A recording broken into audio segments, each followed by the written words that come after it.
Hello नमस्कार, आप सभी लोगों का मैं स्वागत करता हूं। मैं हूं राज राणा। हमारी पृथ्वी पर आपको चार चीजें दिखाई देती हैं। अगर आप पृथ्वी के चारों तरफ देखें या पृथ्वी में देखें तो आपको चार चीजें ही दिखाई देंगी। एक दिखाई देगा आपको लैंड यानी स्थल, एक आपको दिखाई देगा जल यानी वाटर, तीसरा आपको दिखाई देगी वायु जो दिखती नहीं है लेकिन आप महसूस कर सकते हो एयर, और चौथा आपको दिखाई देगा जीव यानी ऑर्गेनिज्म। मुझे एक बात बताइए, क्या इसके अलावा आपने इस पृथ्वी पर कुछ देखा है? तो आप कहोगे निश्चित रूप से नहीं देखा। हमने इस पृथ्वी पर इसके अलावा कुछ नहीं देखा। जब हम स्थल की बात करते हैं तो इसको कहते हैं, जब हम संपूर्ण स्थल की बात करते हैं तो संपूर्ण स्थल को कहते हैं स्थल मंडल, और जब हम संपूर्ण जल की बात करते हैं तो उसको जलमंडल कहते हैं। संपूर्ण यानी टोटल हम एयर की बात करते हैं तो एटमॉस्फेयर या वायुमंडल कहलाता है, और संपूर्ण जीव जगत की बात करते हैं तो उसको हम जैवमंडल कहते हैं। इसका अर्थ यह है कि पृथ्वी पर चार परिमंडल पाए जाते हैं, 4 डोमेन पाए जाते हैं: लिथोस्फियर, हाइड्रोस्फियर, एटमॉस्फियर एंड वायोस्फियर। आज बात है वायोस्फियर की, वायुमंडल की। वायुमंडल क्या है? कभी आपने सोचा वायुमंडल है क्या? एक वायु की मोटी परत है जिसने पृथ्वी को चारों ओर से घेर रखा है, और वो पृथ्वी से इस कारण जुड़ी हुई है क्योंकि पृथ्वी का गुरुत्वाकर्षण बल, ग्रेविटेशनल फोर्स उसे यहां से जाने नहीं दे रहा है। इस कारण वो यहां से जुड़ी हुई है। जैसे हम जहां पर रहते हैं, एक बात याद रखना, हम अर्थ के अंदर नहीं रहते, हम अर्थ के ऊपर रहते हैं, जिसे हम प्रायः सरफेस कहते हैं या धरातल कहते हैं, और इसी के ऊपर वायु की मोटी परत है। लेकिन जैसे जैसे हम ऊपर जाते हैं इसका घनत्व, इसकी डेंसिटी लगातार कम होती जाती है, और जिस प्रकार से इसकी डेंसिटी कम होती जाती है उसके आधार पर हम नई नई परतों का यानी इसके एक लेयर का अलग अलग नाम भी हम रखते हुए जाते हैं। इस प्रकार से देखेंगे, अगर हम सरफेस से काफी ऊपर चले जाएं तो आपको विभिन्न वायु की परतें आपको दिखाई देंगी। इसी को वायुमंडल की परत कहते हैं, और इसी को हम कहते हैं स्ट्रक्चर ऑफ एटमॉस्फेयर यानी वायुमंडल की संरचना। याद रखें, ऊपर जाने पर वायु की मात्रा लगातार कम होती है। वायु जो हमारे ऊपर प्रेशर डालती है, ठीक है, उसको हम वायु दाब कहते हैं। Air exert pressure on us is called atmospheric pressure. लेकिन ऊपर जाने पर वायु दाब कंटिन्यूअसली लगातार कम होता जा रहा है। इस कारण ऊपर जाने पर आप यहां पर देख पाओगे कि वायु दाब भी कम हो जाता है। याद करो, कभी आप ऐसा ना हो, मैं बता रहा हूं ऐसा ना हो कि आप समताप मंडल में है, स्ट्रेटोस्फियर में है, या आप प्लेन में है और प्लेन जा रहा है, ठीक है, प्लेन के अंदर वायु दाब को मेंटेन करना पड़ता है। सोचिए उसका खिड़की का शीशा टूट जाए तो क्या होगा? बहुत भयंकर रूप से लोगों की मृत्यु हो जाएगी। क्यों? क्योंकि बाहर क्या है, वायु काफी कम है, अंदर वायु ज्यादा है, तो इतनी तेजी से अंदर वाले व्यक्ति बाहर जाएंगे कि आप सोच भी नहीं सकते हो सकता है कि जो हमारा दिल के अंदर जो खून है वो दिल को चीरता हुआ बाहर आ जाए, ऐसा भी हो सकता है। इसलिए आपने देखा होगा कि जब हवाई जहाज कभी ऊपर कुछ हो जाए हवाई जहाज को, तो कभी दरवाजा खोल के किसी को कूदाया नहीं जाता है, ठीक है। क्यों? क्योंकि वहां पर अगर आपने दरवाजा खोले तो वही अपने आप में मृत्यु की एक आहट है, ठीक है। तो ये भी आपको ध्यान रखना है। आइए अब मैं आपको इन लेयर्स के बारे में बता दूं कि लेयर्स के बारे में अगर हम बात करें तो सबसे पहले जो हमारी लेयर है वो ट्रोपोस्फियर है, जिसको हम क्षोभ मंडल के नाम से भी जानते हैं। दूसरी जो परत है उसे हम समताप मंडल के नाम से जानते हैं, यानी स्ट्रेटोस्फियर के नाम से जानते हैं। तीसरी जो परत है हमारी, इसे हम मध्य मंडल के नाम से जानते हैं, और चौथी है उसे हम थर्मोस्फियर या तापमंडल, आयन मंडल या वायुमंडल, ठीक है, यानी एक्सटर्नल एक्सोस्फियर के नाम से भी उसको जानते हैं। और फिर पांचवी परत जो है हमारी क्या, एक्सोस्फियर है, जो आपको पता होनी चाहिए। ये तो सब परतें हैं, ठीक है। इन परतों के बीच में एक संक्रमणशील पट्टी होती है।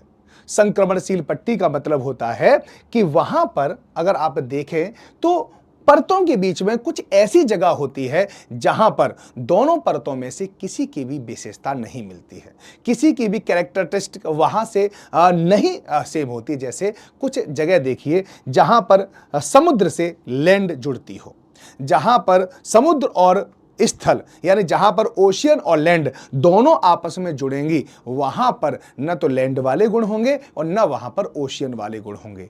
वो वाली जगह इकोटोन कहलाती है। वहां पर क्या कहते हैं, उसको इकोटोन बोलते हैं। ठीक है, लेकिन यहां पर जो पट्टी है, इन पट्टी यानी जहां पर यानी हर एक परत के बाद 2 किलोमीटर मोटी एक पट्टी होती है। जैसे यहां से हम ट्रोपोस्फियर पे जाएंगे स्ट्रेटोस्फियर, तो बीच में एक 2 किलोमीटर मोटी एक पट्टी होगी और उसमें ना तो ट्रोपोस्फियर के गुण मिलेंगे ना स्ट्रेटोस्फियर के, तो उसको कहते हैं ट्रोपोपास। यहां पे क्या कहते हैं, उसको ट्रोपोपास बोलते हैं। जैसे आपको यहां पे दिखाई दे रही है ट्रोपोपास।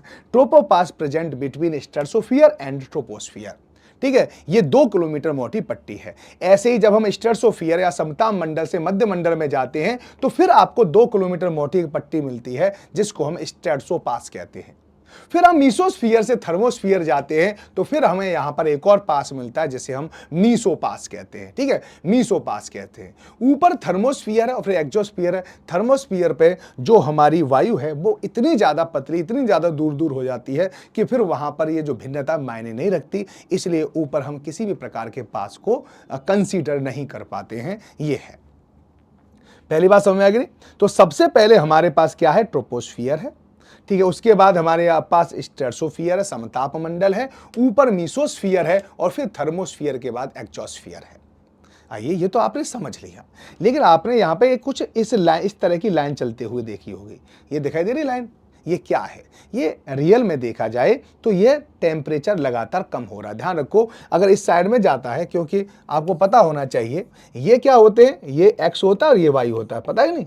यहां पर सारी चीजें पॉजिटिव पॉजिटिव चलती हैं, यहां पे पॉजिटिव चलती है और यहां पे सब चीज नेगेटिव चलती है और यहां पे भी क्या होती है, नेगेटिव चलती है। आपने पढ़ा होगा अच्छे से। तो जब भी कोई चीज पीछे की ओर जा रही है, टेम्परेचर को जब हम यहां से पीछे की ओर लेके जा रहे हैं, इसका मतलब है उसका टेम्परेचर लगातार कम हो रहा है। ठीक है, तो आप सबसे पहले ट्रोपोस्फियर को देखो, क्षोभ मंडल को देखो। क्षोभ मंडल में ऊपर जाने पर टेम्परेचर लगातार कम होता जाता है। ठीक है, यानी यहां ट्रोपोस्फियर है और जैसे जैसे हमारी हाइट बढ़ेगी टेम्परेचर कम होगा। अब आप कहोगे सर टेम्परेचर कम क्यों हो रहा है, हम तो सूरज के पास जा रहे हैं। वही टेम्परेचर पता कितना कम होता है? अगर हम 1000 मीटर के आसपास जाते हैं तो 6.5 डिग्री सेंटीग्रेड तापमान कम होता है। इतना होता है। अब आप कहोगे सर तापमान कम क्यों होता है, ये तो बताओ। क्या यही कारण है कि जिसकी वजह से पर्वतों पर बर्फ पड़ती है? हाँ, पर्वतों पर बर्फ इसी कारण पड़ती है क्योंकि ऊपर जाने पर तापमान कम होता है, ऊपर जाने पर वायुदाब भी कम होता है। गजब की बात है। तो क्या वायुदाब का और तापमान का कोई आपस में संबंध है? हाँ है, क्योंकि वायु क्या करती है, तापमान को एब्जॉर्ब करती है, अवशोषित करती है। ठीक है, तो यहां पर ज्यादा वायु है, यहां पर कम वायु है, तो कम एब्जॉर्ब होगा। इसका मतलब सीधा यह है कि थैला ले लो बड़ा सा। ठीक है, अब थैले में तुम्हारे पास बहुत सारे नोट है। ठीक है, अब थैला तुम्हारे पास इतना बड़ा थैला, उसमें तुमने नोट भर लिए। ठीक है, अब ऊपर जाके आपको छोटा थैला दे दिया, अब कहा कि अब इसमें नोट भरो, तो कम नोट भर पाओगे ना। तो नीचे हवा ज्यादा है तो नोट यानी गर्मी को ज्यादा एब्जॉर्ब कर लेती है और ऊपर वायु कम है इसलिए कम एब्जॉर्ब कर पाती है, इसलिए ऊपर चलने पर लगातार तापमान कम होता है। पहले तो यह समझ में आ गई। दूसरा क्या है कि हमारी पृथ्वी यानी हमारा वायुमंडल 34% अगर हम देखें कि पार्थिव विकिरण का अवशोषण करता है, यानी वो रेडिएशन जो हमारी पृथ्वी वापस लौटाती है उसको पार्थिव या टेरेस्ट्रियल रेडिएशन कहते हैं, उसको अवशोषित करता है। और सूरज से आने वाली जो रेडिएशन है उसको केवल 14% ही अवशोषित करता है। तो हमारा जो वायुमंडल एटमॉस्फेयर है वो हमारी पृथ्वी से यानी पृथ्वी से जाने वाली जो रेडिएशन है उससे ज्यादा गर्म होता है। तो आप खुद सोचो, जो पृथ्वी के पास होगा वो ज्यादा गर्म होगा, जो पृथ्वी से दूर होगा वो कम गर्म होगा। सीधी सीधी बात है। इससे ये पता चल गया कि इसमें ऊपर जाने पर क्यों तापमान कम हो रहा है। कम होने को डिक्रीज कहते हैं, तो यहां पर हम डी लगा देंगे। लगा दिया डी।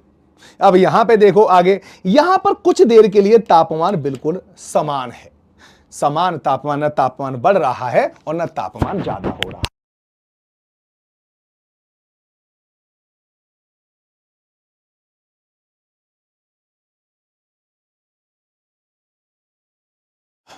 न तापमान कम हो रहा है न तापमान ज्यादा हो रहा है, तापमान समान है, इस कारण इसका नाम समताप मंडल है। सम यानी समान, ताप माने तापमान।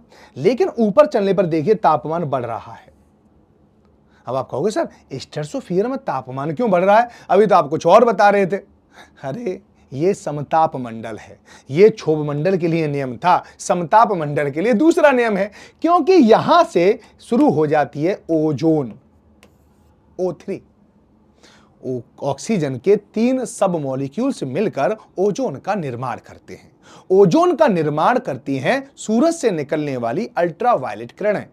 ठीक है, जो परावैंगनी विकिरणें हैं वह ओजोन का फॉर्मेशन करती हैं, यह जरूर याद रखना। अब जब जो जिसका निर्माण करेगा वो उसका पुत्र हो गया ना, ठीक है नहीं, तो अब इन दोनों के बीच बड़ा घनिष्ठ संबंध है, प्रेम है। तो जब भी अल्ट्रावायलेट किरणें आती हैं ओजोन पर पड़ती हैं, ओजोन को इतना प्रेम है कि उसको नीचे जाने ही नहीं देती, ऐसे हम तुम्हारी खातिरदारी यही करेंगे, तुम कहीं मत जाओ, तो अपने अंदर ही अवशोषित कर लेती है अल्ट्रावायलेट किरणों को। ठीक है, इस कारण अल्ट्रावायलेट किरणें धरती पर नहीं पहुंच पाती हैं और धरती का तापमान ज्यादा होने से बच जाता है। बड़ी खतरनाक किरणें होती हैं अल्ट्रावायलेट, अगर ये धरती पे आ जाए ना तो धरती का टेम्परेचर बहुत ज्यादा हो जाए, कम से कम टेम्परेचर 100 डिग्री सेंटीग्रेड को भी पार कर जाएगा। इसके अलावा जो गोरे लोग हैं उसमें कैंसर होने लगेगा, डीएनए आरएनए में बदलाव होने लगेगा, ग्लोबल वार्मिंग आने लग जाएगी, क्लाइमेट चेंज होने लगेगा। इसका मतलब सीधा सीधा है कि पृथ्वी जीने के लायक तो कम से कम नहीं रहेगी, यानी पृथ्वी से जीवन नष्ट हो जाएगा। इस कारण इस ओजोन लेयर को कहा जाता है जीवन रक्षक परत। तो यहां पे आपको ध्यान रखना है।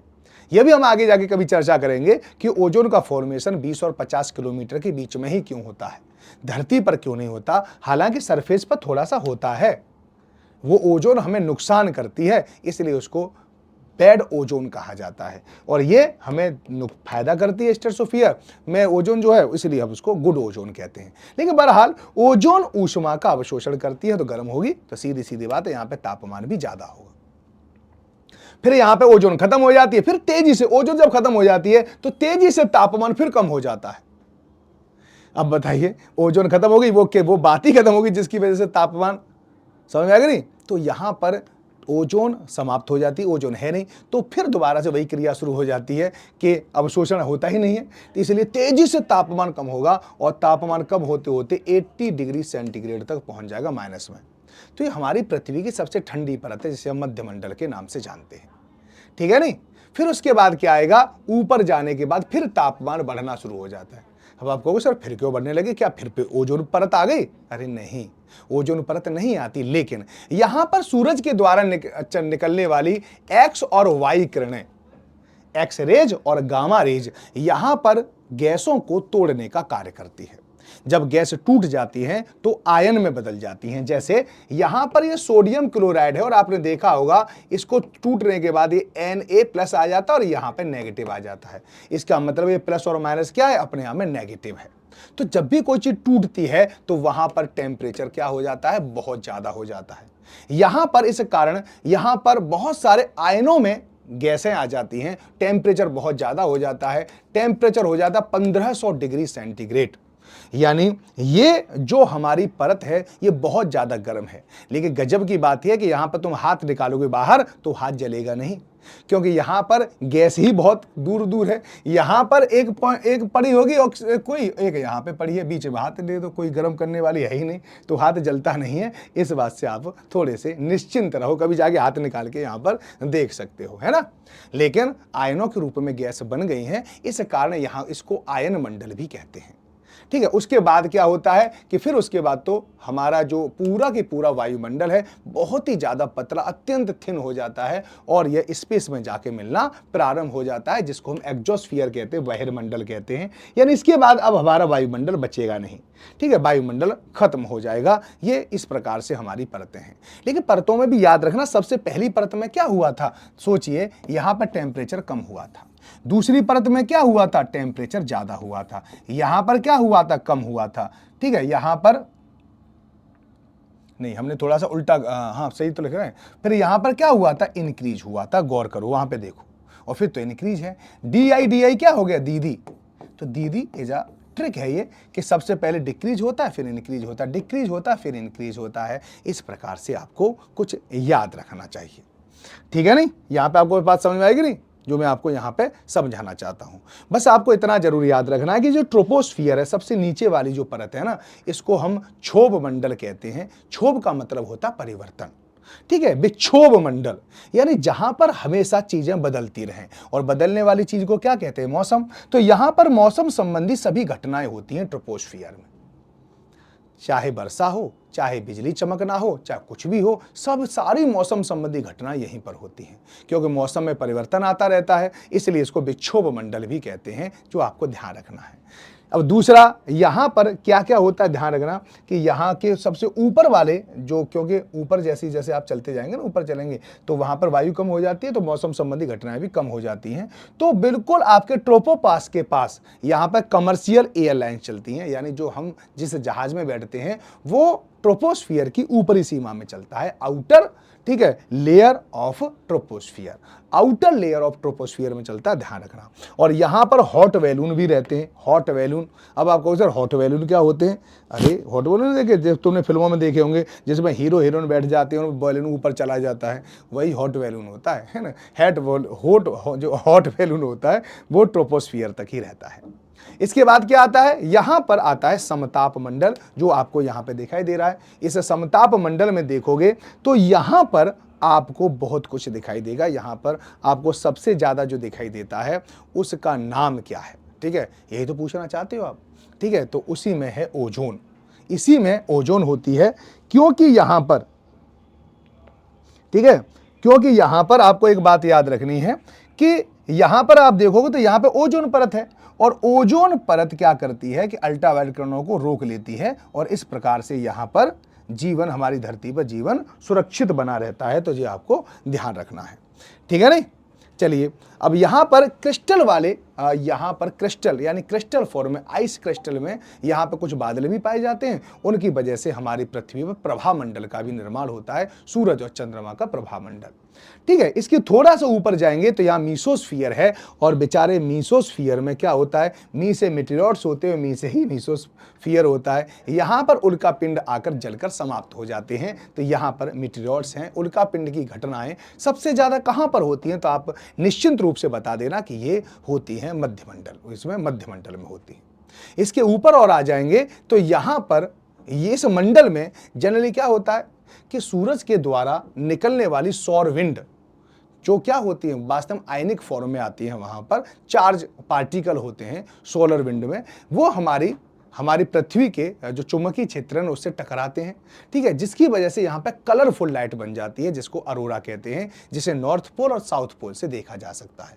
नॉर्थ पोल से जो अरोरा दिखाई देता है उसे हम क्या कहते हैं? अरोरा बोरियोलिस, और साउथ से दिखने वाले को कहते हैं अरोरा ऑस्ट्रेलिस। ये याद रखना, ठीक है? अब यहीं पर क्या होती है? आयन मंडल भी कहते हैं इसको, थर्मोस्फियर को। और आयन मंडल जनरली क्या करता है? ये रेडियो तरंगों को क्या कर देता है?